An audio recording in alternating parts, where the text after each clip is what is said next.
Let your body grow still, just for a little while. Let the last flickers of thought drift away, like smoke rising slowly from a dying ember. Breathe in through your nose, feeling the air settle deep into your belly. And breathe out through your mouth, as if you're sending a sigh into the cold night sky. Your limbs may begin to feel a little heavier now, like stones warming beneath thick furs. Your jaw unclenches. Your fingers rest gently by your sides. Every breath you take becomes slower, more peaceful, like the rhythm of distant waves against ancient shores. There is no rush here, no expectation, just a quiet ancient stillness. As your breathing deepens, you begin to feel yourself drifting, not away, but deeper, deeper into warmth, into calm, into memory. Our story tonight begins in a time before time had names. It begins long before iron, long before kings and castles, before writing, before cities. It begins at the edge of firelight, on the cold floor of a stone shelter, beneath a sky turned gray by ash. You are lying beneath layered hides, the breath of those beside you visible in the frigid air. Outside, snow falls, but not clean and white like the stories you've heard. This snow is gray. It crunches underfoot like powdered stone. The sky hasn't turned blue in weeks. There is no dawn, only lightless morning and long black night. You are one of the last. The great mountain exploded months ago, far beyond any land you've ever seen. Some in the clan say it was the anger of the old spirits bursting open the earth. Others whisper it was the sky punishing the ground for something forgotten. All you know is this: the air has never been the same. The warmth is gone. The trees are silent. The birds have disappeared. Even the rivers seem to flow slower now, thick with ash and ice. At first, the elders said it would pass, but that was before the deer vanished, before the bark was stripped from every tree, before the wolves began howling again, closer, braver. You are only 13 summers old, though you don't count years-only winters survived. This winter is unlike anything the old ones remember. The sun, once a golden eye, is now a pale smudge in the sky. No berries grow, no mushrooms sprout. The snow is not soft. It cuts your cheeks. It stings your lungs. Inside the shelter, the fire is your only companion. It burns low, fed with careful handfuls of dried roots and mammoth fat scooped and scraped from the last kill, now buried under ice beyond the cliffs.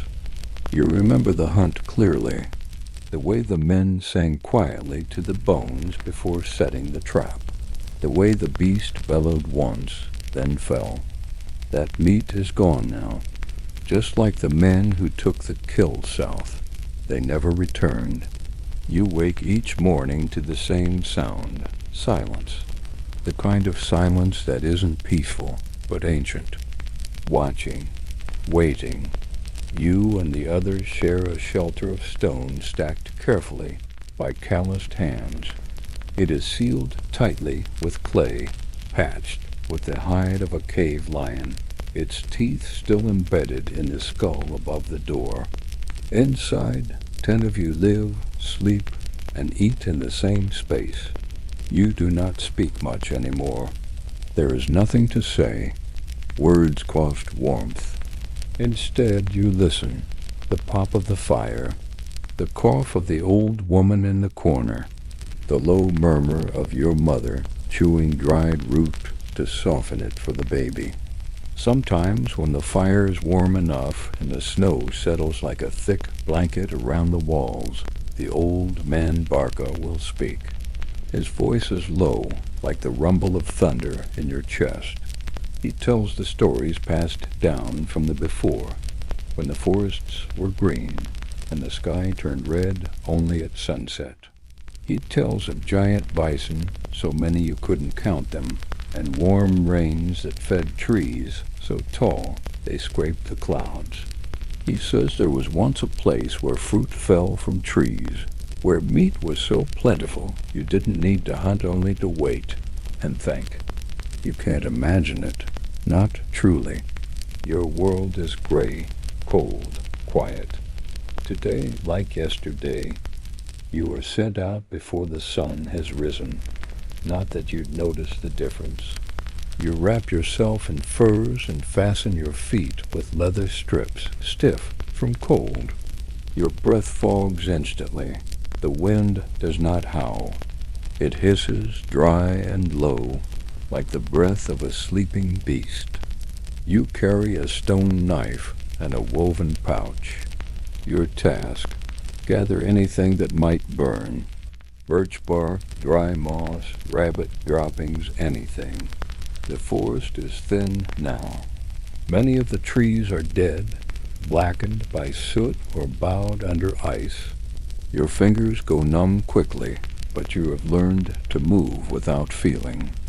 You scrape bark, tug frozen grass, and listen always for the soft crunch of something that is not you. You pause at the edge of a frozen clearing and look up. The sky is a bruise of colors, gray, sickly yellow, a touch of pink. The ash still falls, lightly like dust in a sunbeam. But there are no sunbeams anymore, just shadows and ghosts. You wonder if the stars are still up there, behind the ash. You wonder if they can see you. You wonder if they remember. When you return to the shelter, the others are waiting, not with words, but with eyes. You give the bundle of kindling to your mother. She nods once. The fire is fed. It crackles again. It is enough for now, and still outside. The wolves wait. Night falls without ceremony. There is no sunset, no dramatic shift of color across the sky. Only the slow dimming of a world already too quiet. Inside the shelter, the fire flickers, casting trembling shadows along the curved stone walls. You and the others sit in a loose circle around the warmth, shoulders hunched, breath barely rising. No one speaks, but that doesn't mean stories aren't told. In this kind of silence, even a glance can carry the weight of a memory. You sit next to your younger cousin, a boy too small for his age, who never learned to speak properly, but hums to himself when he thinks no one is listening. The hum comforts you. It reminds you of bees, of warmer days, of things that still live. Barca clears his throat. You know this sound his signal. Slowly the circle leans in. No one asks him to speak. He simply begins. His voice is rough, like leather rubbed against bark. He tells the story of the mountain, not the one that sleeps, but the one that erupted. He describes a time when the mountain was a great spirit, sleeping under a blanket of green. But then the people disrespected the forest, took too much, hunted for sport. The spirit awoke, angry, and opened its mouth wide. Fire, smoke, and ash poured out. The sky blackened.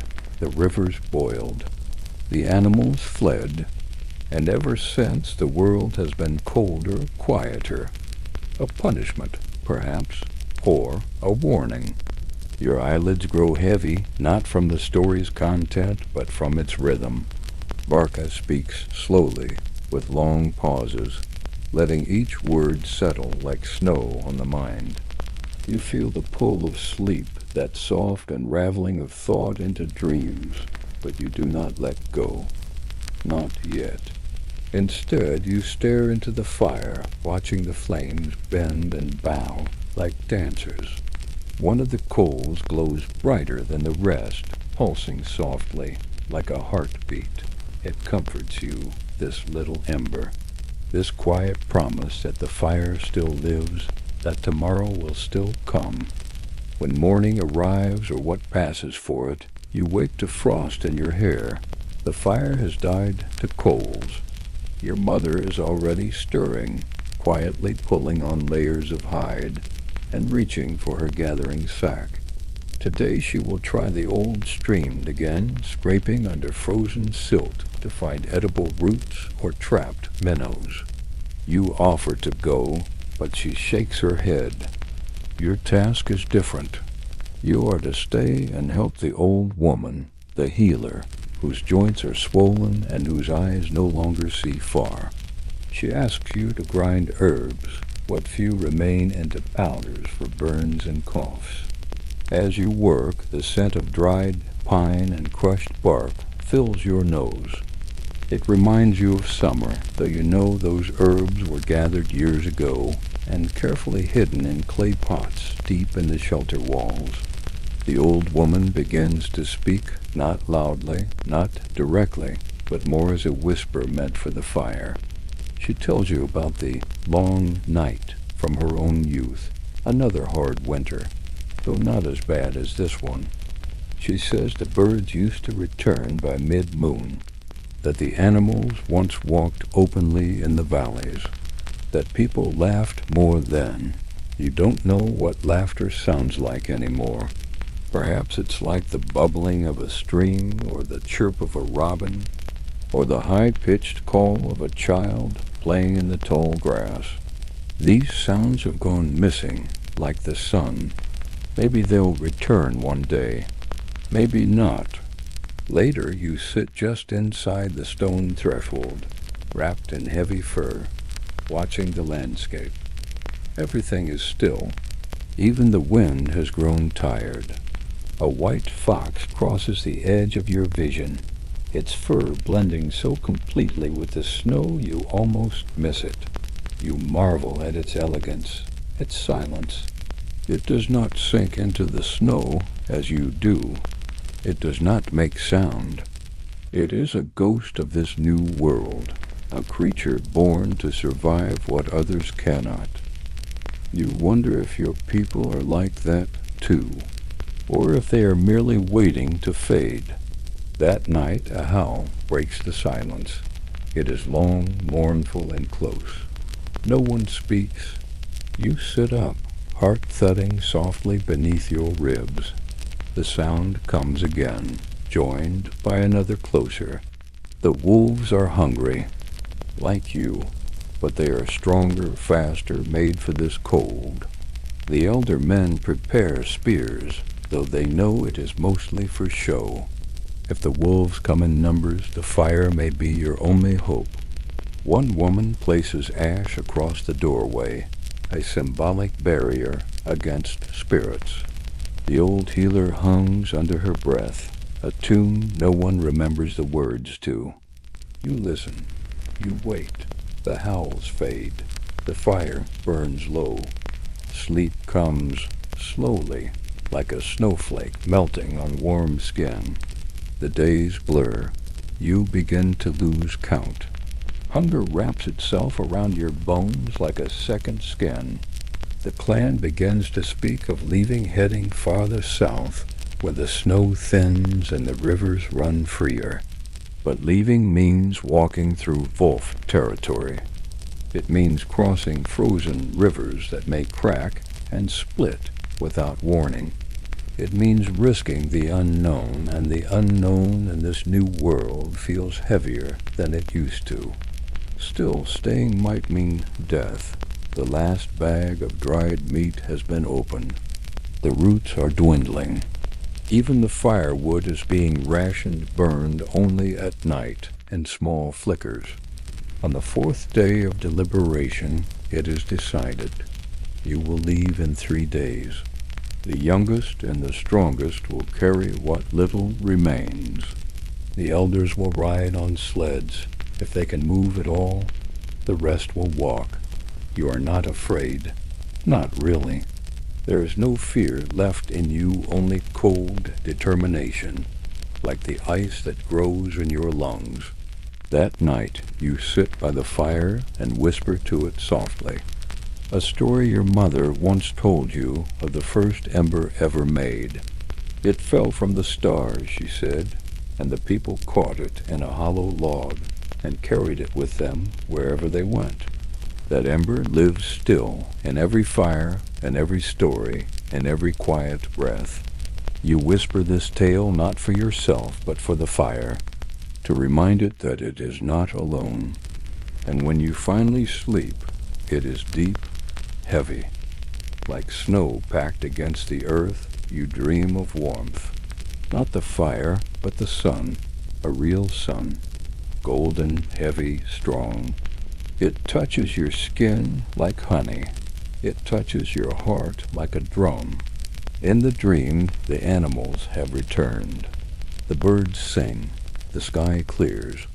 You do not want to wake, but in the dream, even as the warmth surrounds you, you know the snow still waits outside. Morning comes again, if it can be called that. There is a faint light behind the gray sky, like a distant glow behind thick cloth. It casts no shadow, no warmth. The air bites harder than usual, and as you open your eyes, you can feel the cold already creeping into the soles of your feet through the fur mat beneath you. The fire is nearly out. Just a single ember glows at the edge of the ashes, pulsing faintly. You press your fingers near it, cupping the warmth, as if trying to coax it to live again. That's how every day begins now, with coaxing. The fire, the body, the spirit. You help pack what little you will carry for the journey south. Strips of hide wrapped around salted root, a shard of antler for digging, a sliver of mammoth tusk sharpened into a tool. Everything else will be left behind. You look at your shelter one last time, your eyes sweeping across the stone walls you helped patch, the drying herbs tied carefully with sinew, the bear skull mounted above the fire pit. These things were not just tools. They were parts of a world of life that is now too heavy to carry. The clan begins to move just after the dimmest hint of midday, their shapes bundled in fur, walking slowly through snow so thick it covers the knees of the children. You are near the middle of the group, close enough to the elders to help them if they fall, far enough from the hunters to stay out of the way. The world outside is a blur of white and ash. The trees look like tall bones, stripped and blackened. Once these forests echoed with bird calls and rustling game. Now there is only wind and silence, and sometimes the soft crack of ice breaking beneath your feet. You walk in near silence. No one wastes energy speaking. All thoughts are focused on the path ahead and on not falling behind. Your breath is a steady rhythm, in, out. Each puff vanishes into the air almost instantly, claimed by the cold. Your thighs burn with each step. The snow is deceptive light on the surface, but heavy and sucking beneath. Every few feet, someone stumbles. A child begins to cry, but is quickly hushed. Not because anyone is angry, but because noise might carry. Hours pass. Maybe more. The sky never shifts. Eventually, Barca signals for a stop. The clan forms a loose circle among some wind-sheltered rocks. Fires are forbidden until dusk. Too much risk of drawing eyes from the woods. So you sit in silence again, eating small bites of frozen root, chewing them slowly between chattering teeth. Your lips have cracked. Your fingers have blistered. Still, you are alive. And you remind yourself, again and again, that this is enough. As night falls, a fire is allowed. Just one, small and well hidden. You huddle near it, letting the warmth reach into your bones like liquid. The youngest are allowed closest to the center. The elders lean together under heavy hides. Someone begins to sing softly, almost inaudibly. It's an old melody with no words, just sound. It rises and falls gently, like waves in a sleeping lake. You hum along, your voice barely audible, but you feel the warmth of it anyway. The song doesn't ask for strength. It only asks that you keep breathing. In the quiet, someone begins to speak. A woman named Maiga, a gatherer from the edge of the clan. She tells the story of a bird that once lived in the warm lands, a bird so beautiful that the sun itself followed it wherever it flew. But when the cold came, the bird hid underground, beneath roots and stone, and now sleeps in silence until the warmth calls it home. She says that bird still lives, buried deep, waiting. You don't know if it's true, but you want it to be.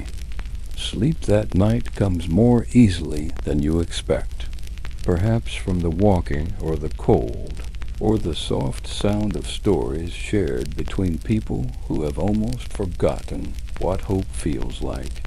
Your dreams are strange. You are not in the snow, but in a vast green place filled with towering trees and sunlight that filters like gold dust. You are running barefoot, not from fear, but from joy. You do not want to wake. But again, morning comes. The second day of travel begins harder. Your body aches from the night on the frozen ground.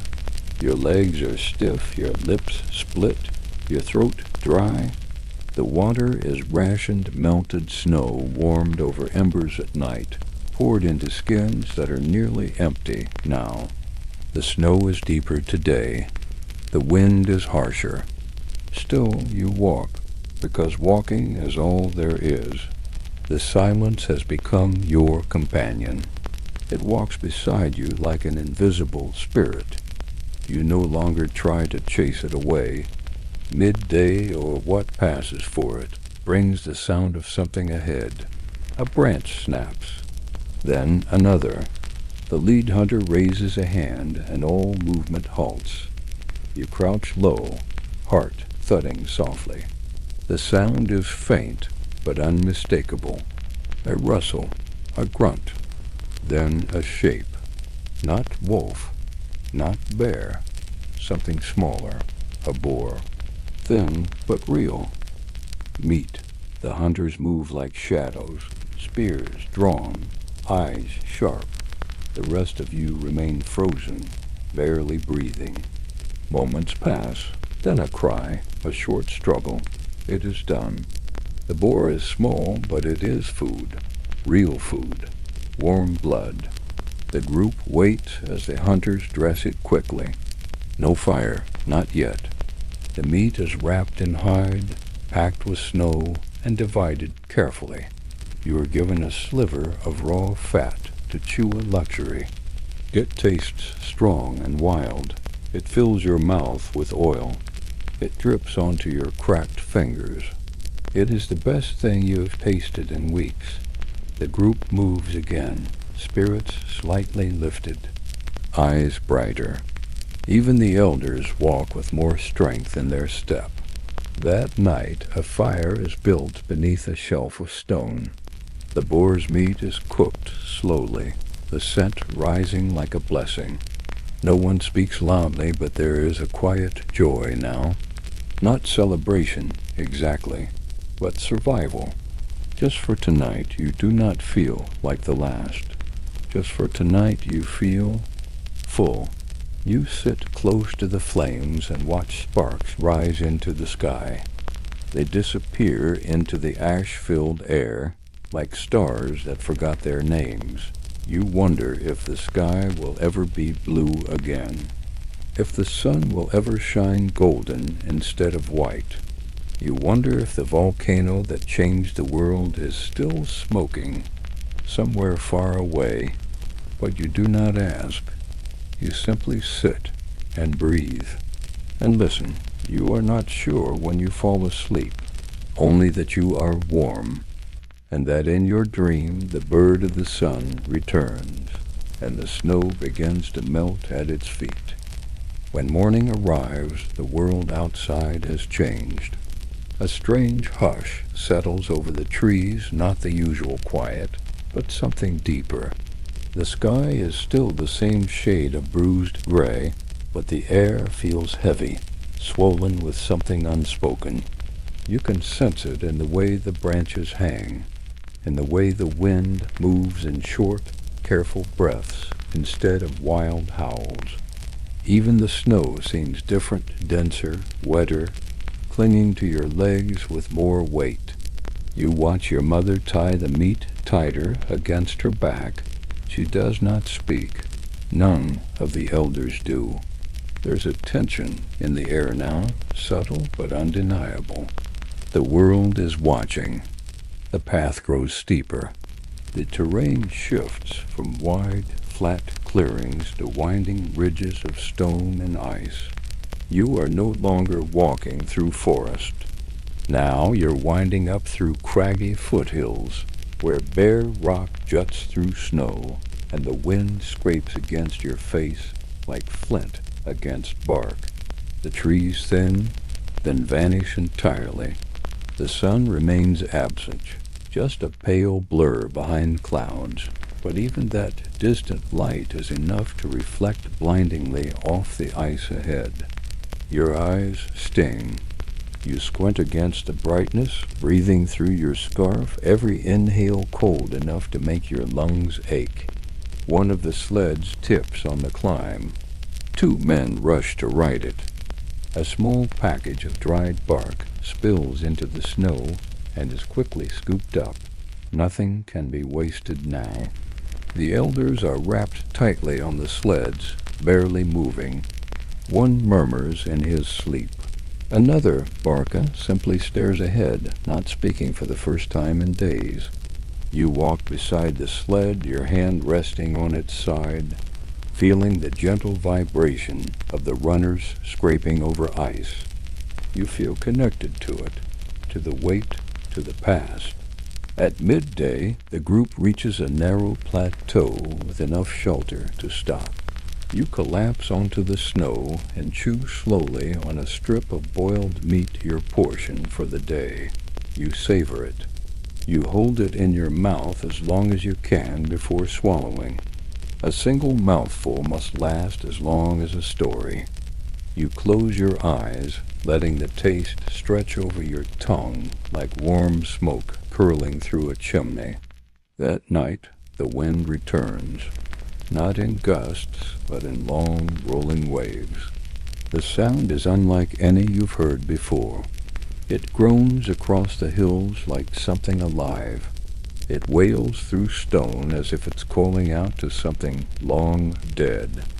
You sleep in a hollow under an overhang, packed tightly beside your cousin and another girl your age. You share body heat, backs pressed together, hands tucked under hides. You wake at one point in the dark, unsure of the time.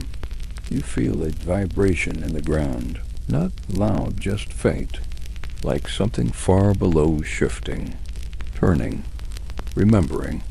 The elders speak of this in the morning, quietly, cautiously. Barca's voice has returned, and he tells the story of the mountain spirit again, but differently this time. He says it isn't gone. He says it sleeps now, but its breath still stirs the earth. He tells you to listen closely as you walk, to feel with your feet, not just your eyes. The mountain speaks, he says, not in words, but in silence, in heat, in the taste of the snow. You continue south. The snow is thinner now, but the wind is stronger. You pass through wide open plains where the land stretches forever in all directions. You feel exposed, small. You find yourself missing the trees, even the ones that were dead. At least they offered shape, structure. Here there is only sky and snow and the shadow of the group moving ahead of you like ghosts. On the fourth night of the journey, something unexpected happens. A fox appears, not like the white one from before, but red, small and quick, darting across the camp just before dusk. Someone gasps, another whispers that it's a sign. The red fox hasn't been seen since the last long winter, when the rivers froze solid and the sky turned red with smoke. The healer says it's a warning. Others say it's a blessing. You say nothing, but you dream of it that night, its bright eyes, its effortless glide across the snow, its tiny paws barely leaving a mark. The next day brings warmth, real warmth. Not from the fire, but from the air itself. For the first time in weeks, you can see your surroundings clearly. The ash has thinned. The sky is still pale, but it shifts towards something lighter. Blue-gray instead of bone white. A bird appears on the horizon, wheeling in slow circles. Someone shouts. The youngest run to the edge of the ridge to point at it. It is small, perhaps just a sparrow, but it flaps with purpose, with certainty. The air smells different. Now, not clean exactly, but possible. It smells like thaw. When you stopped at camp that night, the fires burn brighter. People speak more openly. The elder woman begins to sing again, this time joined by others. Even Barca hums along, his voice low and steady.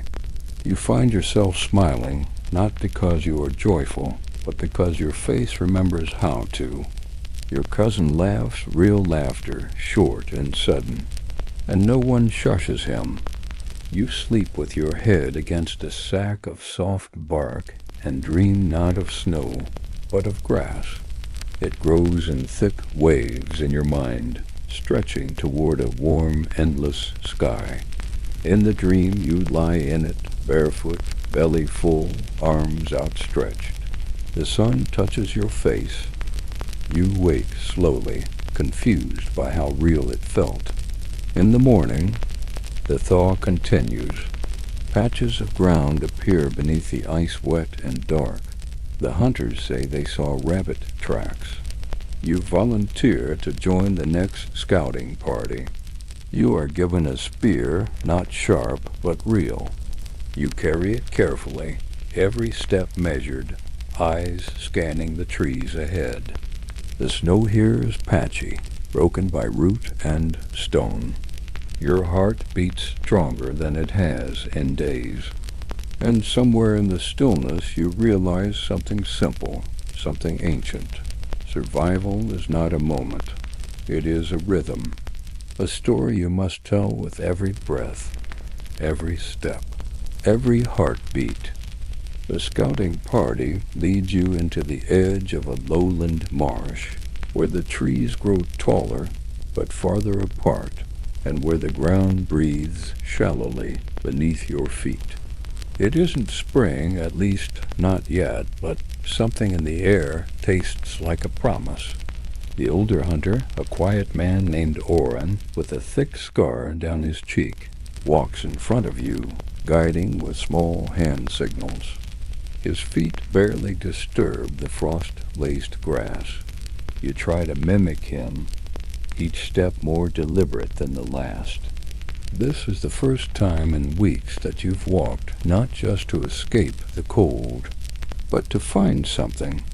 You spot the tracks before Orun does a trail of light indentations curving behind a fallen log. You both crouch, eyes studying the subtle marks. Rabbit, small but fresh. You exchange glances, and Orun nods. You begin to move faster now, though still quietly, fanning out between the birch trees that lean together like tired elders. The world around you feels alive again, damp, changing. You hear a drip soft and persistent somewhere in the distance. Meltwater, another sound, a flap of wings. The forest is remembering how to move. You flush the rabbit from its shelter with a tossed stone. It darts left, nimble and sudden, but your spear is already lifting, your breath caught in your throat. Arin moves first, his throw swift and clean. The rabbit falls. You rush over, heart pounding, and hold the trembling bundle of fur in your hands. It's still warm, still soft, and for a moment you forget the cold altogether. You did not catch it yourself, but you were part of the motion. You shared in the rhythm. And that, in this world, means everything. The rabbit is small, but you carry it back with reverence. The others greet your return, not with cheers, but with wide, grateful eyes. Every mouthful counts. Every bite is a moment of strength pushed forward. That night, the meat is boiled into stew flavored, with a few lingering herbs that the healer has rationed with care. The scent fills the camp, winding through the air like music. People sit closer. They speak in fuller voices. The children ask questions again, and no one tells them to hush. You sit beside Barca as he feeds a sliver of meat to the toothless elder, who hasn't moved on his own in days. You watch the way he places the food gently in the man's mouth, waits for him to chew, and then presses a hand softly to his shoulder, not as a gesture of encouragement, but remembrance. These people are memory made flesh. They carry stories in their silence. And in this moment, around the warm pot of rabbit stew, you feel that you belong to them, not just as a child or a mouth to feed, but as a thread in something larger, something ancient and enduring. Later, Barca speaks again. This time, his story is about the sky. He says the sky has moods like a person. Sometimes it grows angry and dark. Other times it mourns, covering its face in ash. But eventually, it remembers itself. Eventually, it clears. And when it does, you must remember how to look up again, not just with your eyes, but with your heart. You listen, chin resting on your knees, eyes half closed. His voice is slow and low, like the last crackle of a fire before sleep. You let the words drift around you, soaking into your skin like warmth. You sleep well that night, deep and dreamless. When you wake, you are not cold. The snow beneath you has grown slushy. The hides over your shoulders are damp from condensation, not frost. Something has shifted. You sit up and look out over the ridge, and there, cutting across the gray, is a band of light. Thin, faint, but golden. You blink, you hold your breath, you stare. The sun. You run to the edge of camp, others already gathering. The sky above is breaking, just slightly, revealing a pale stretch of blue and a streak of sunlight. It spills across the ice, casting long shadows, turning the frost into glittering diamonds. Some of the elders begin to cry. Some laugh quiet, breathless laughter, as if they had forgotten how. A few fall to their knees, pressing hands into the softening snow. You stand still, your face lifted. The light hits your cheeks, and for the first time in many weeks you feel the warmth of it, not imagined, not hoped for, but real. It seeps into your skin, into your bones. It reminds you that this world still turns, that what was taken might someday return. That evening, the clan does something they haven't done since before the mountain erupted. They sing, not one or two voices, but all of them. They sing together, an old chant, a slow song that repeats in rising, falling waves. It begins with a hum, then a pulse, then a phrase passed from one to the next, woven like thread through a loom. You add your voice, softly, carefully. You do not know all the words, but you know the rhythm. The sound surrounds you, cradles you. You are not alone. The fire burns brighter than usual that night. Sparks dance higher, no longer muffled by the thick, wet ash. The scent of melting snow lingers in the air. The healer throws a handful of crushed herbs into the flames. They crackle, and a sweet, smoky scent fills the camp. You sit beside your cousin, and for the first time in a long while, you speak without whispering. You talk about birds, about sunlight, about the way the fox's fur shimmered in the twilight. You go to sleep smiling, and in your dream you return to that green place again. But this time it's not just grass and sun. It's your people laughing, building, singing beneath trees that sway gently in a warm wind. You see Barca there, and your mother, and even Owen, skin slick with river water, holding up a fish with both hands, grinning wide. You feel your feet in the earth, and you feel the story still unfolding like a path, winding forward forever. The next morning you wake slowly, not from cold or discomfort, but from the sound of dripping. Dozens of small droplets falling, soft and rhythmic, like the tapping of fingertips on stretched hide. You open your eyes and watch a slow bead of water slip down from the stone ledge above your sleeping furs, catching in the thin threads of moss still clinging to the rock. The snow around your bed has thinned overnight. It's patchy now, exposing frozen soil and pale stone beneath. The air smells damp like river mud and tree bark and thawed lichen. It's the smell of change. The others stir gently, some already outside. You hear soft laughter again, not bright, not careless, but cautious, like someone brushing dust from a long-lost memory. When you step out into the open, the sky stuns you. Not just gray this time, but streaked with pale gold and soft lavender clouds. The sun glows just above the low ridge to the east, warm enough that your breath no longer steams quite so sharply in the air. You can feel your face tingling where the sunlight touches your cheeks. You blink against the brightness, unaccustomed to such light after so long in shadow. The camp moves more easily now. Hands are quicker, limbs more willing to stretch, voices fuller. Two children are playing with sticks by the fire pit, mimicking the motions of spear throwing, their feet dancing through the slushy snow. Their joy seems to ripple outward like warmth shared from the center of a fire.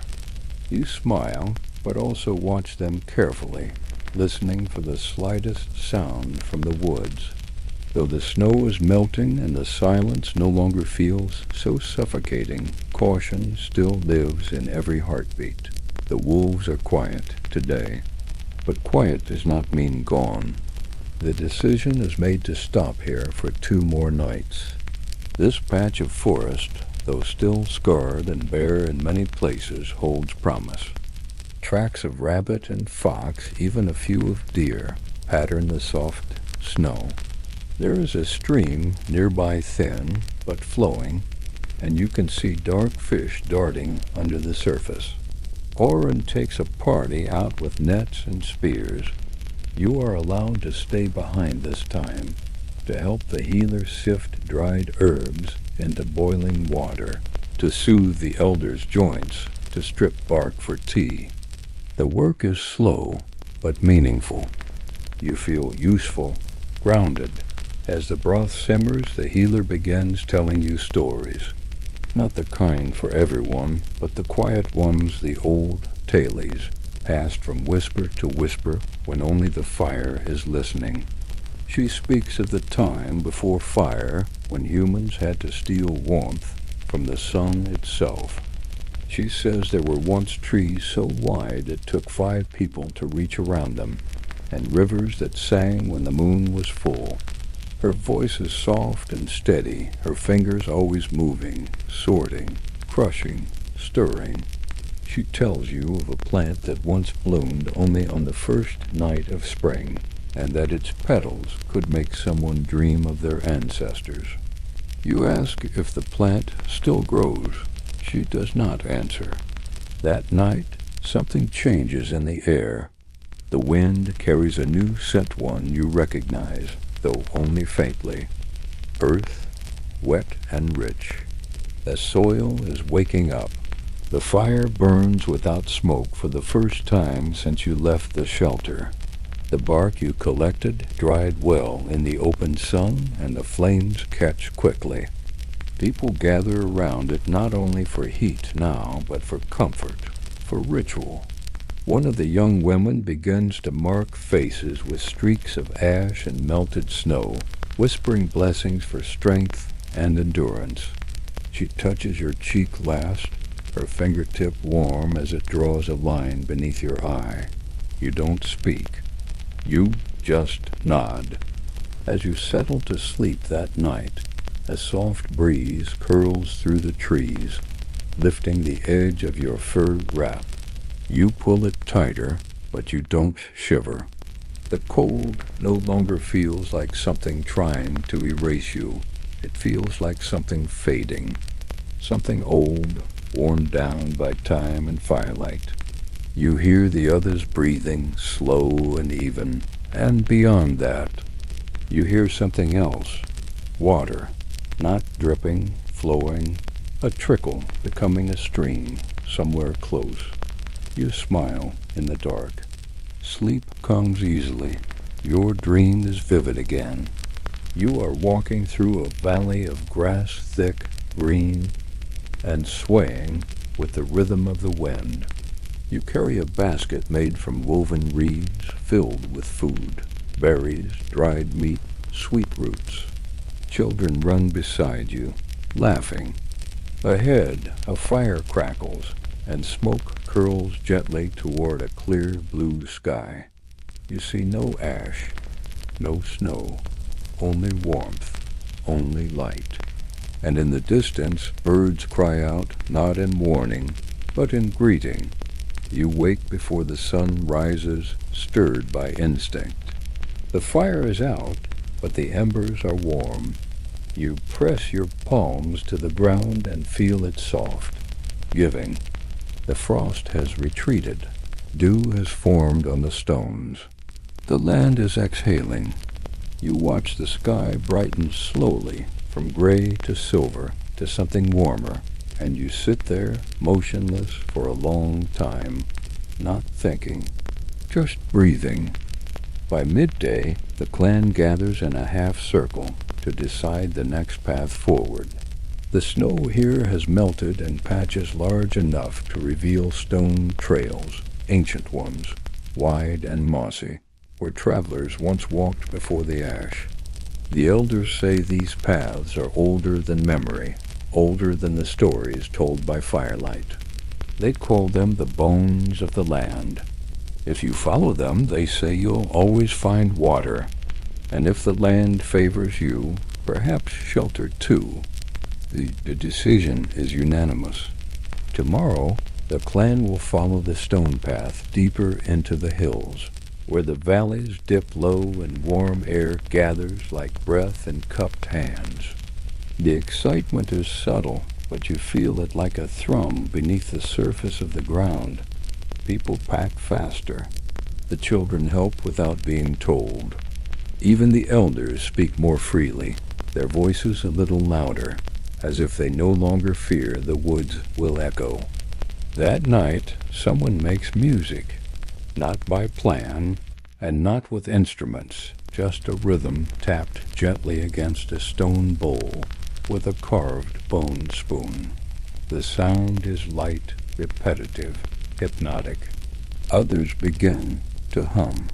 One of the mothers begins to sing softly in her own language, a song about planting seeds in warm soil and the return of rain. You don't know the words, but they carry you like a current. It's not about meaning anymore. It's about movement, vibration, memory, the story that passes through breath. You fall asleep near the fire, the music still echoing in your ears.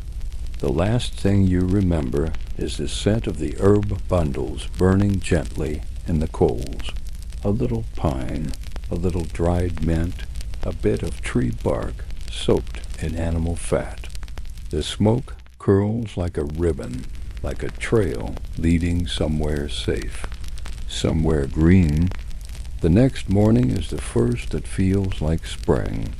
There is no snow under your feet, just wet moss, slick rock, and shallow puddles reflecting the shape of a pale blue sky. Birds are visible now, not just passing shadows, but real, present things. A pair of small black ones perch on a branch, grooming one another in soft, pecking gestures. You stop to watch them as the others begin to move. It's the first time in months that you've seen something so unconcerned with survival. They do not flee. They do not freeze. They simply exist. As you walk, the path becomes clearer. It winds down into a valley where trees grow close again, their branches thick with damp buds. You recognize some of the plant signs of food to come. There are wild onions growing near the roots, a tangle of dormant berry vines, signs of squirrels in the branches. You hear a sound you almost forgot, the soft chuckle of a stream tumbling over rocks. When you reach it, your throat tightens. The water is clean, clear. It rushes over stone, splashing softly, cold but alive. You cup your hands and drink. The cold rush fills your mouth, your chest, your spirit. That night, the clan makes a new camp, this one open, no longer pressed against cliffs or sheltered under ledges. The fire is placed in the center, large and proud, no longer hidden, no longer afraid. Around it, people sit in a loose circle, skins pulled close around shoulders, but with space between them. A sign that warmth is returning, that danger for now is not pressing at the edges. Barca speaks again, this time with energy in his voice. He tells a story about the first great hunter who followed the rivers from the glaciers all the way to the sea. A man who never stopped walking until he found where the earth met the sky. His footsteps, Barca says, became the paths we walk now. His bones are in the stones. His breath is in the wind. You listen, not just to the tale, but to the sound of confidence in Barca's voice, a sound you feared you might never hear again. The children fall asleep quickly, curled in small bundles near the embers. One of the elders is carving something again. Another mends a tear in a boot. It feels like a village again. Not just a camp, not just a stop between losses. You sit quietly, watching the flames reflect in puddles, and for the first time in memory, your heart doesn't feel like it's wrapped in stone. It feels open, soft, breathing. Your mother places a hand on your shoulder before going to sleep. She doesn't speak, but her eyes do. They say, "We made it farther than we thought we could." They say, "You have grown." They say, "I see you." You lie back on your furs, listening to the fire crackle. The smoke rises slow and clean, and the stars are visible, now dim through thin cloud, but steady. You count them until sleep takes you. Morning drifts in not with a chill, but with bird song. Not loud, just a faint, fluttering chorus from the trees above. You open your eyes slowly, reluctant to leave the warmth of the furs wrapped around you. But as your ears tune to the sounds, the clicking of branches, the breeze brushing over damp leaves, the occasional plop of water falling from tree to puddle, you realize something subtle and enormous has changed. This land is alive again. The ground beneath your bedroll is soft and sun-dappled. When you sit up, light filters through the trees and ribbons. Golden beams cut across the camp, catching the edges of damp fur, carved bone, and sun-warmed skin. You stretch arms overhead and feel the stiffness of winter releasing its grip. It's like your body is waking up for the first time. A quiet, careful rebirth. The fire has already been stirred. Your cousin is feeding it with dry pine cones and bark, humming a tuneless melody to himself. The pot near the flames bubbles gently boiled greens and a few precious scraps of dried meat. You walk slowly to it, cupping your hands over the steam. It smells earthy, savory, simple. You're handed a small wooden bowl, and the warmth of it between your fingers feels like a gift. You eat slowly, each bite stretched, each flavor honored. Later, you help repair the sleds. The leather runners have softened with the wet, and many of the knots must be retied. You work beside Oran and another boy your age, passing tools back and forth without many words. There's a rhythm to it now, silent understanding, the grace of practiced hands. You find yourself smiling without realizing it. The air smells of thawed bark, burnt sap, and wet grass. It's not the smell of winter anymore. It's the smell of something new. That evening, the clan decides to send a small group forward scouts to find a better water source and test the land ahead. Oren leads them, taking 2 others. You are not chosen this time, but you don't mind. Instead, you're asked to stay and help the healer gather herbs. It's delicate work identifying the early green shoots from those that are poisonous, feeling the texture of leaves that once healed burns and wounds. You learn how to dry them in folds of hide using warm stones and low fire. You feel like you are learning something sacred, something old. The healer teaches you to listen to the plants not with your ears, but with your skin. She says the earth hums, and if you are still enough, you can feel what is safe and what is not. You sit beside her, both of you kneeling in the damp undergrowth, hands buried in moss, breath held, waiting for the feeling. You're not sure if it's real, but you feel something like a soft tickle deep inside your chest, the memory of warmth. She doesn't speak after that.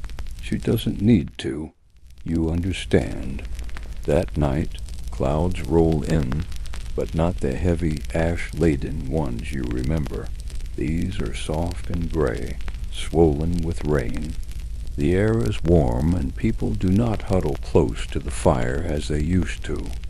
Some sit beneath trees wrapped in lighter furs, listening to the distant rumble of thunder across the hills. You listen too.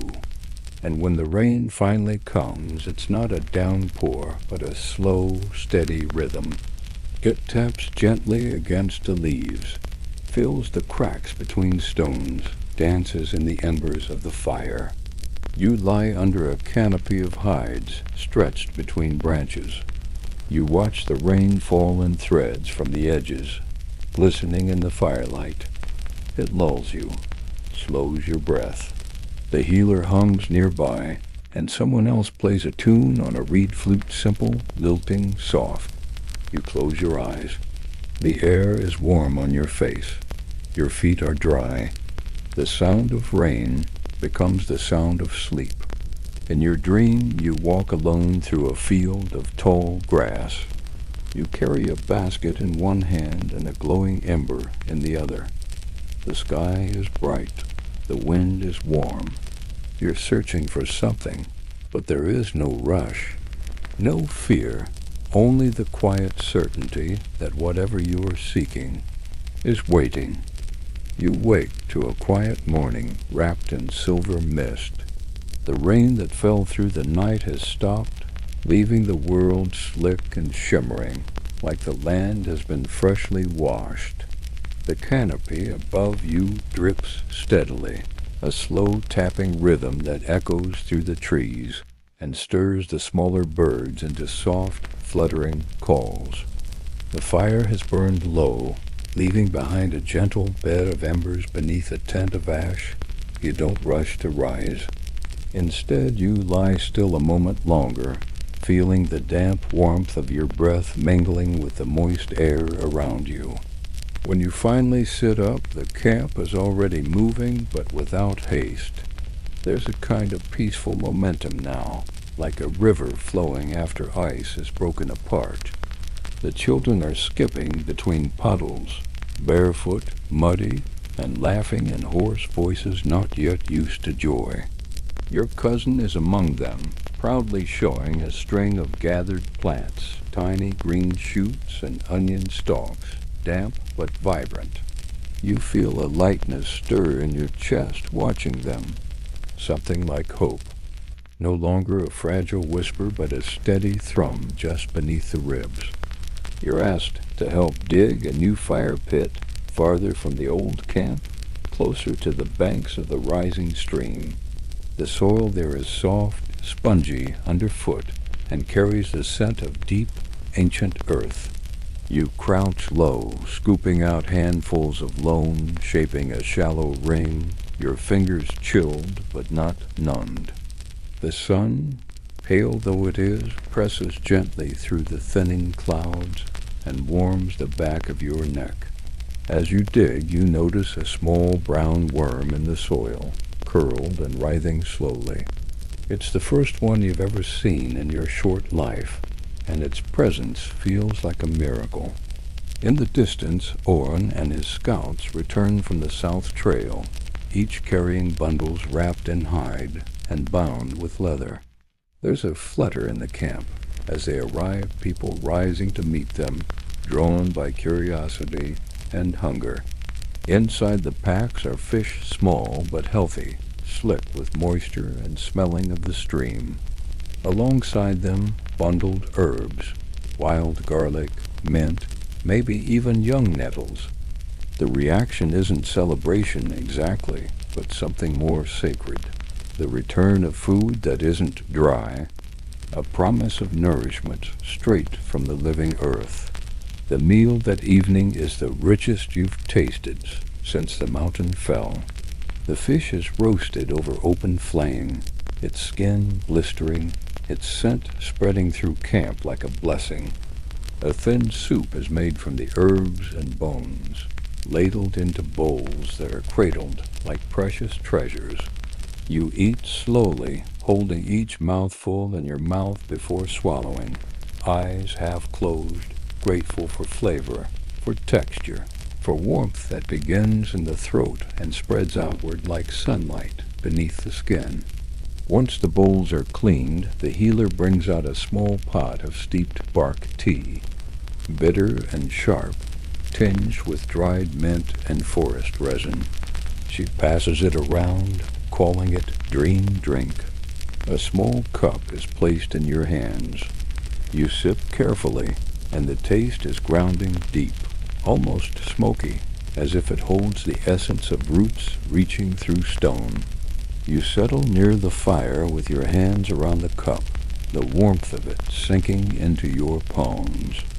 That night, Barca speaks. But unlike before, his words don't dwell on stories of what was lost. This time, he names what has been carried forward. He lists those who made it through the long silence, the black sky, the weeks of hunger and fear. Each name is spoken like a fire being rekindled. When he says yours, heads turn. There is no applause, just the silent acknowledgement of survival. You feel it settle in your chest like a stone-steady solid. You were a child when winter began. You are something else now. The fire burns brighter than it has in many moons. People sit at ease. Some stretch out on blankets of woven reeds, watching the stars blink gently above through gaps in the canopy. The silence that follows is not the absence of sound, but the fullness of rest. You pull your fur over your shoulders and lie back, the shape of your body pressed gently into the soft-stained earth. In your dream, you walk again along that familiar stone path, but now it's bordered with ferns and budding flowers. You carry an ember in a carved shell. The light it gives off is soft, golden, steady. The air smells of grass. You aren't alone, others walk with you, and no one hurries. The journey isn't finished, but it's no longer desperate. It's alive, it's unfolding, and you are still walking forward. The next morning arrives warm and quiet, wrapped in golden light that filters softly through the budding leaves above. The sky is clearer than you've ever seen it, still pale in color, still streaked with ghost gray clouds, but open, honest, a sky that doesn't feel like it's hiding anything. You wake to the gentle sound of wooden bowls being stacked, of feet shifting in soft grass, of quiet laughter nearby. These sounds are no longer rare. They've begun to feel like part of daily life again. You stretch your legs slowly, feeling the stiffness from the previous day's work fade away with each breath. The ground beneath you is dry now, blanketed in soft needles and the crumbled remains of old bark. You don't need to wrap your fur so tightly anymore. You can feel the air against your neck, and it isn't biting. It's cool, yes, but not in that cruel, sharp way. More like a river winding between stones, rushing past you on its way somewhere. A group is heading to the riverbank today to collect stones for tools and fish traps. You ask to go, and Oren gives a small nod. The trail is still wet in places, muddy from the last of the melting snow, but green shoots have begun to claim the edges. Moss spreads thick across the low rocks. You walk with others in easy silence, stepping around puddles, listening to birds calling in pairs from the tall trees above. One of the younger children finds a feather-black tipped with white and carries it with both hands as if it were something sacred. At the river, the water is clearer than you've ever seen. You can see straight through to the bottom stones worn smooth from centuries of movement, darting silver fish, strands of green waving like fingers beneath the surface. You help gather stones, flat ones for grinding, heavy ones for pounding, porous ones for boiling water in fire pits. The work is repetitive, steady. Your hands are wet and cold, but you don't mind. There is purpose in it. There is rhythm. You pause once to look out across the river. On the opposite bank, grass stretches in wide blankets toward distant tree lines. The land feels open now, inviting. A hawk wheels overhead, its wings catching the sun. You follow it with your eyes, watching it rise and fall on invisible currents. You wonder what it sees from above, whether it remembers a time before the ash fell, whether it knows that the people below it are trying still to live. When you return, the camp has changed again. Small shelters are being built now, not just temporary lean-tos of hide and sticks, but real structures.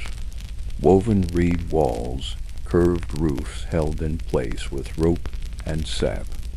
Not many, and not large, but the shape of settlement.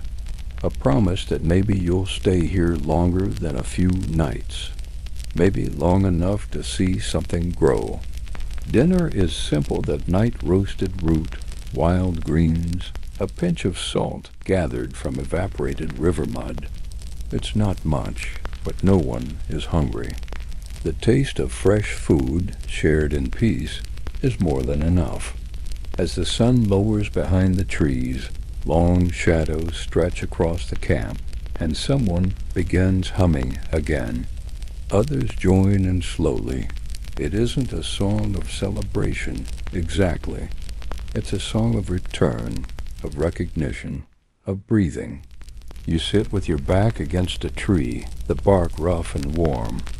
You run your fingers through the small pile of soft moss at your feet. Your hands are calloused now, strong. You remember how they once trembled from cold, how they were wrapped in rags, raw from wind and ice. But now they move easily, confidently. They belong to someone who survived, someone who still has a story to tell. That night you don't dream of snow. You dream of firelight dancing on stone walls, of young shoots breaking through soil, of stories whispered beside calm waters. And through it all, you dream of your people, not as ghosts or shadows or fleeting footsteps in ash, but as voices, living, breathing, becoming. The days begin to blend, not in the heavy, colorless way they once did beneath the ash sky, but in the way of steady seasons, when time moves like water through fingers, slow, certain, continuous. Each morning you wake not from cold, but from the gentle rhythm of life, the stirring of furs, the crackle of fire being fed, the murmur of people beginning their quiet daily songs. And always just outside the camp, the stream whispering its way downhill, never stopping. Your role in the clan has grown. You are no longer set on only the simplest tasks. Today you've been chosen to help forage with the healer, the real, foraging not bark and dried leaves, but spring greens, wild onions, soft shoots of nettle and herbs now rising through the leaf litter. You carry a leathered pouch tied at your waist and a small knife of polished flint. It's worn smooth from handling, its handle bound in braided sinew. The weight of it feels right in your hand dot. As you move through the forest, you find yourself listening differently now, not just to survive, but to learn.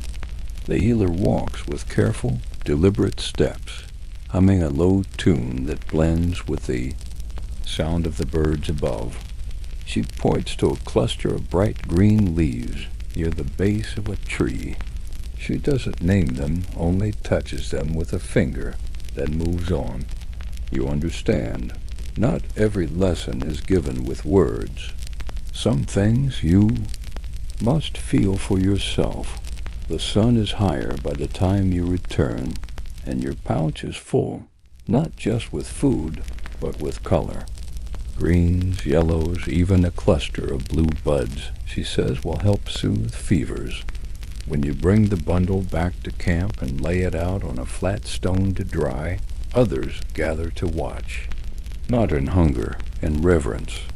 The idea of abundance, however, small is still new, still precious. Even the children understand this. Later, you help rebuild one of the shelters, tying long branches into an arch, reinforcing the edges with woven reeds. Your hands are stronger now. Your back doesn't ache after hours of work the way it once did. Your shoulders carry the rhythm of the clan. Your body remembers the shape of motion, the weight of purpose died at dusk. A soft rain begins to fall not. Enough to send people scattering, just a light mist that coats skin in silver.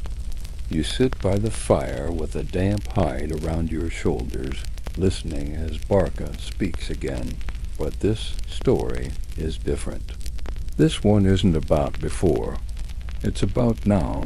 He tells the story of the ember, how it was carried through the long winter by careful hands, how it never went out, only dimmed, how each person who fed it with bark or breath became part of its warmth. He says that ember lives in the fire tonight and in each of you, a small glowing core that never gave up. You glance into the fire, where orange sparks twist upward into the fading sky, and you feel it. That ember, not just in the flames, but inside your chest, steady, bright. When you sleep, you dream of a village you've never seen. Not a memory, but a possibility. There are wide fields, laughter, music played on flutes made of hollow bone, smoke curling from stone chimneys, children racing between tall stalks of grain. In the dream, you are older, taller, still carrying your flint blade, but now wrapped in woven cloth instead of hide. And in the center of the village there is a fire. Its flame burns like the one you know, like the one you carried through the silence. The air is warm the next morning, and it smells of wet leaves and smoke and something you can't quite name, something alive. It lingers around the trees, curls between shelters, rises in the steam of the breakfast pots. You eat roasted roots and soft river greens today, and they taste richer than anything from before, not because of flavor, but because of what they mean. This meal came from the land that nearly forgot you, and now it remembers Dot as you sit by the stream, washing your bowl. You pause to watch the water. It moves slowly, quietly, over stone and moss.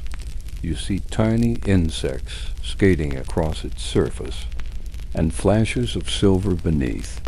You remember when the rivers were frozen solid, when the only sound from them was cracking ice. Now, this trickle hums like a lullaby.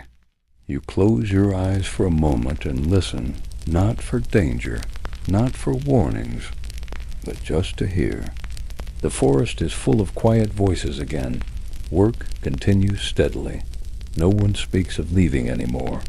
This place has been chosen not by vote, but by rhythm. Fires are built in the same spots each day. Shelters are reinforced. Paths are worn between. Cooking stones, drying racks, and sleeping spaces. Your people walk with upright shoulders now, with quiet hands and open eyes. Even the old ones who once sat wrapped in silence are beginning to tell small stories again. You help a young mother gather branches to day-strong ones to hang drying herbs from. Her baby is wrapped to her chest, sleeping soundly. As you work, she tells you a story about how, long ago, her grandmother carried a coal wrapped in moss for 2 days through a storm just to keep the next fire alive. You don't ask if the story is true. It doesn't need to be. You understand the truth inside it anyway. That evening there is a soft kind of ceremony. No drums, no grand rituals. Just everyone sitting close around the fire, watching the sun slowly drop behind the trees. One by one, people bring something forward, a tool, a carved bead, a piece of fur, and lay it near the flames. Not to burn, but to warm. It is a way of saying, this still belongs to us. This still matters. When it's your turn, you hesitate only for a moment before placing your flint blade beside the fire. The light flickers on its edge. You feel a quiet, kind of pride. Barca speaks, as he often does, but tonight he speaks less like a storyteller and more like a guide. He tells you that the hardest winters don't only freeze the land, they freeze the spirit too. But he says the thaw always comes. Maybe not when you expect it. Maybe not even in your lifetime. But the earth never sleeps forever, and neither do we. Later, you sit with your cousin beneath the trees. He's carving something slowly, with intense concentration. A bird, maybe, or a wolf. You ask what it's for. He says it's for remembering. You nod. No other words are needed. You watch the stars blink into place, soft and distant above you. One falls quickly across the edge of the sky. You don't make a wish. You don't need to. Everything you wanted in the deepest part of that long, cold winter, you already carry. When you sleep, your dreams take you to a place that doesn't quite exist yet. A wide plain filled with fire circles and laughter, small gardens planted near every shelter. People singing not to call the spirits, but just because the night is calm. And there, at the center of it all, is a fire built from the same ember you've carried for months, still glowing, still warm, still alive. The air has begun to hum with life. It's not a sound exactly, but a presence, a kind of invisible energy that pulses in the movement of insects, in the flick of young leaves, in the way your feet sink slightly into the warming soil when you walk. The seasons are no longer frozen in place. They've begun to turn, and with that turn, something inside you is shifting too. You're no longer simply surviving. You're shaping something, contributing to it. Building dot, you spend the morning near the stream, stacking smooth stones into little towers that will anchor a basket trap fish. Orange shows you how to wedge them so the weight holds even when the current grows stronger. Your hands are wet, your knees damp with mud, but you move with quiet satisfaction.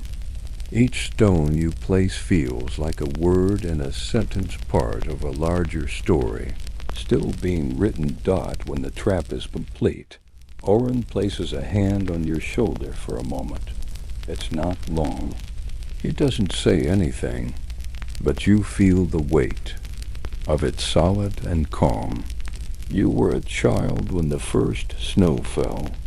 Now you are something else. Not quite grown, but no longer waiting to be led.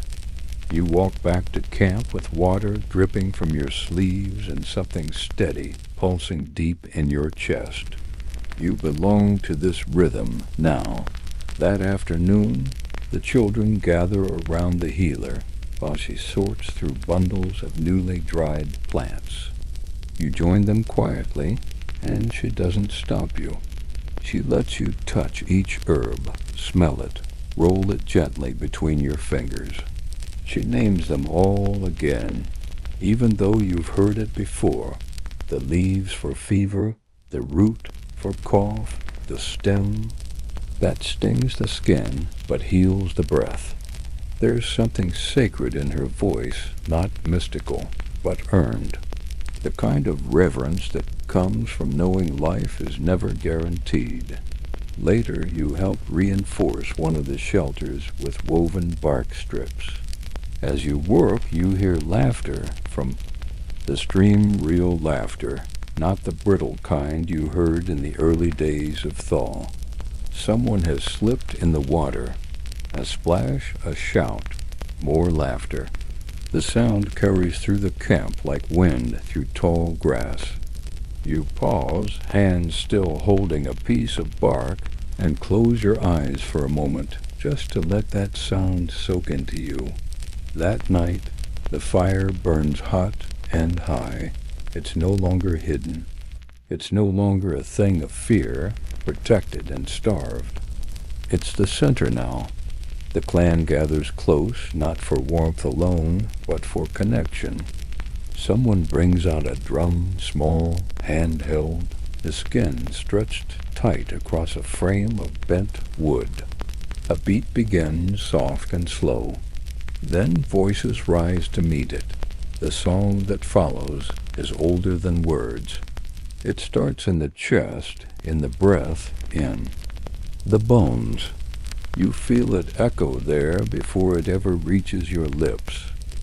And then you sing too, not loudly, not to perform, but to belong. The rhythm carries you. You forget the cold that once lived in your fingertips. You forget the weeks without food. You remember the first ember, The first breath in the morning when the sky was no longer gray, and you feel that memory curl into the shape of song. When you finally lie down to sleep, your muscles are tired but not aching. You smell of river water and smoke.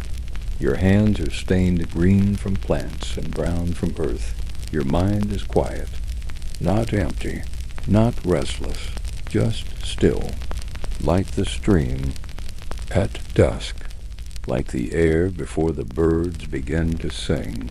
Your dream carries you into the future again, but it isn't far off now, just a little ways ahead. In it, you are standing in a field of tall yellow flowers. The sun is high, and your shadow stretches long behind you. You see others working, laughing, building. You hear your name called from somewhere behind. You turn, and someone you love is smiling. You smile back. You don't need to say anything. You already know. The morning greets you with a golden hush. Not silence, but stillness, the kind that comes just after the birds finish their songs and just before the wind returns. You sit upright beneath your shelter and feel the warmth of the rising sun reach your skin before your eyes even open fully. Around you, the camp is already stirring. People walk softly now, not out of fear, but out of habit. The winter taught quiet, and quiet, in turn, taught listening. You stretch your legs beneath the hide blanket and feel the smoothness of new grass against your heels. The ground is soft with dew, and the breeze carries the gentle smell of warmed bark and damp pine. You breathe it in slowly. It fills your lungs with something light, something clean. For the first time, you don't immediately reach for your boots. You let your feet stay bare. The cold is gone. You're tasked today with helping rebuild one of the larger shelters, this time with woven reeds and strong willow branches curved into a dome. It's a group effort. No one gives orders. You all just work. The structure rises slowly, like a story unfolding, each person adding their part. You braid cord from bark fiber. Another smooths mud across the outer walls. The laughter comes easily. The old man who once could barely speak now hums tunelessly as he ties the knots. And when the roof is finished and the last strip of bark laid in place, you all sit back together and admire the shape of it. Strong, round, homed in the afternoon, you return to the stream, not to work, but to sit. You watch the fish move lazily in the shallows, weaving between rocks and roots. A dragonfly lands on your knee, its wings shimmering like glass. You don't move. It stays for a few seconds, just long enough to make you feel noticed by something beyond yourself. The light glints off the surface of the water and flickers, and you lie back on the grass and close your eyes. The warmth on your skin is gentle and forgiving. Your breathing slows. Your thoughts float. You feel for the first time not just safe but held. That evening food is plentiful. Not overflowing, but enough. Enough for seconds. Enough to share. Flatbread cooked on hot stones. Soup with garlic and greens. A roasted root as long as your arm. No one rushes to eat. Everyone sits in small clusters, legs crossed, bowls in laps, chewing slowly, savoring each bite. The air smells like pine smoke and herbs and ash that no longer means danger, only warmth. Barca tells one final story. It's not of the world that was, nor of the winter just past. It's a story of tomorrow, a vision. He describes the forest blooming full, fruit trees, children who've never seen snow, carvings passed, down from hand to hand, new shelters that don't remember the weight of the cold. He says the ember that kept you all alive doesn't live in fire anymore. It lives in your hands, in your breath, in the way you sit here now in peace without hunger. You don't cry when he finishes. You just lean your head back and look up. The stars are brighter now. The clouds no longer veil them. You count them again, not because you need to, but because you can. Somewhere nearby, your cousin is whispering a song to himself. The healer is wrapping dried leaves in hide for storage. Oren is sharpening a bone blade. The world has not stopped moving. It has begun again. That night you fall asleep with your hands behind your head, the cool air wrapping gently around your fingers, the warmth of the fire brushing against your toes. The last thing you hear before sleep takes you is the soft rhythm of someone breathing beside you and the stream continuing its endless song. Your dream carries you not far, just beyond the trees, a clearing, a garden, a long table beneath an open sky. People are sitting, waiting, and at the center the fire burns not out of fear, but for gathering. The morning greets you with a golden hush. Not silence, but stillness, the kind that comes just after the birds finish their songs and just before the wind returns. You sit upright beneath your shelter and feel the warmth of the rising sun reach your skin before your eyes even open fully. Around you, the camp is already stirring. People walk softly now, not out of fear, but out of habit. The winter taught quiet, and quiet, in turn, taught listening. You stretch your legs beneath the hide blanket and feel the smoothness of new grass against your heels. The ground is soft with dew, and the breeze carries the gentle smell of warmed bark and damp pine. You breathe it in slowly. It fills your lungs with something light, something clean. For the first time, you don't immediately reach for your boots. You let your feet stay bare. The cold is gone. You're tasked today with helping rebuild one of the larger shelters, this time with woven reeds and strong willow branches curved into a dome. It's a group effort. No one gives orders. You all just work. The structure rises slowly, like a story unfolding, each person adding their part. You braid cord from bark fiber. Another smooths mud across the outer walls. The laughter comes easily. The old man who once could barely speak now hums tunelessly as he ties the knots. And when the roof is finished and the last strip of bark laid in place, you all sit back together and admire the shape of it. Strong, round home dot in the afternoon. You return to the stream, not to work, but to sit. You watch the fish move lazily in the shallows, weaving between rocks and roots. A dragonfly lands on your knee, its wings shimmering like glass. You don't move. It stays for a few seconds, just long enough to make you feel noticed by something. Beyond yourself, the light glints off the surface of the water and flickers, and you lie back on the grass and close your eyes. The warmth on your skin is gentle and forgiving. Your breathing slows. Your thoughts float. You feel, for the first time, not just safe but held. That evening, food is plentiful. Not overflowing, but enough. Enough for seconds. Enough to share. Flatbread cooked on hot stones. Soup with garlic and greens.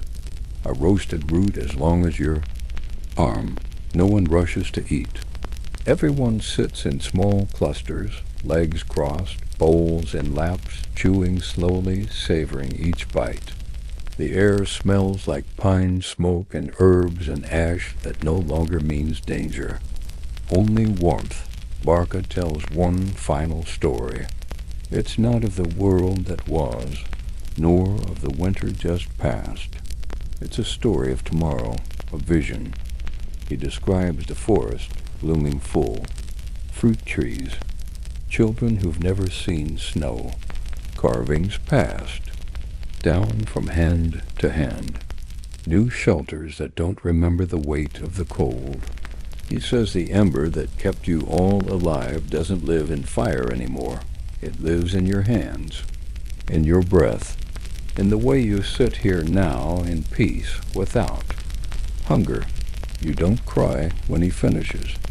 You just lean your head back and look up. The stars are brighter now. The clouds no longer veil them. You count them again, not because you need to, but because you can. Somewhere nearby, your cousin is whispering a song to himself. The healer, as wrapping dried leaves in hide for storage.